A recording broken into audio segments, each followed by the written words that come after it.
yegsi leen ak jàmm fii ci Mbodiène TV.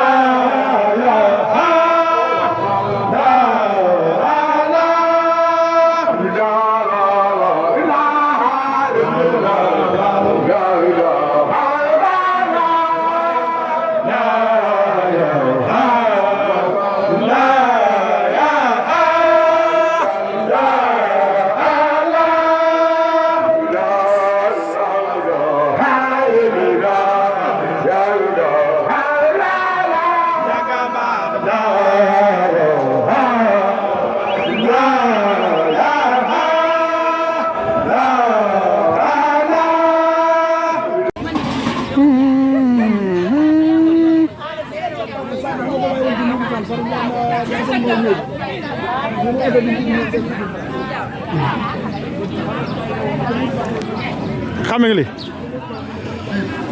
ah fii indi sawaay